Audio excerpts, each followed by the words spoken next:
The performance is outstanding. We can offer it to the consumer at an affordable price. Hey everyone, Dean Snell here from Snell Golf, back again for another episode of Tech Talk. So keep the questions coming and we'll keep giving you some answers. Today's question is from John Olson, who says, with the adjustable driver settings, how does that affect the golf ball performance?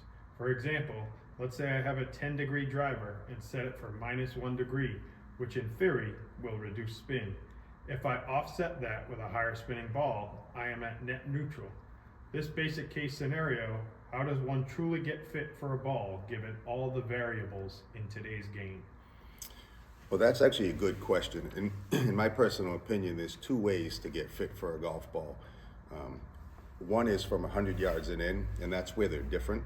The spin rate, launch angle, feel from 100 yards with your wedges, 75, 60, 30, your chips around the green. That's where golf balls are different today. So my recommendation has always been, take a tour golf ball, maybe a two-piece golf ball, and go out and run that test from 100 yards and in and see what you like for performance. Then you can go back and fit your driver to the ball that you like. So you're gonna score from 100 yards and in, and the drivers today are adjustable to help control flight, launch angle, spin rate, and that's what you wanna use. So I've always targeted somewhere when you go fit for a driver, somewhere around 13 degrees, 12 or 13 degree launch angle at 2,500 RPMs. Now, if you're a player that can generate higher launch and lower spin, that's a benefit that'll go further. But if you target that 13 degree 2,500 and your spin rate is lower than 2,500, then you want to increase your driver loft. And if your spin rate is higher than 2,500, then you want to decrease your driver loft to help maximize carry and roll. So today's drivers, if you set up standards, just a standard driver at 10.5 degrees, they allow you to adjust to 9.5 to 11.5 within the same driver. Typically, if you have a face of a driver and you open the driver face up, you actually decrease the loft. So that will decrease spin.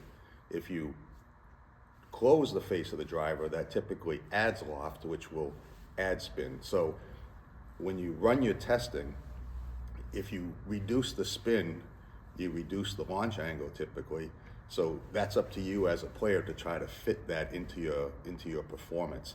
Target 12 or 13 degrees, 2,500 spin, and make your adjustments. And that'll be the best scenario you can get for carry and roll. The holy grail is 1,700 spin and 17 degrees. Mostly you have to be a freak of nature to try to get there, but that's the maximum you can get for carry and roll. If you can target that, that's better, but adjust your drivers to maximize your launch angle and lower your spin, and putting those two together will add distance to your drives. The performance is outstanding.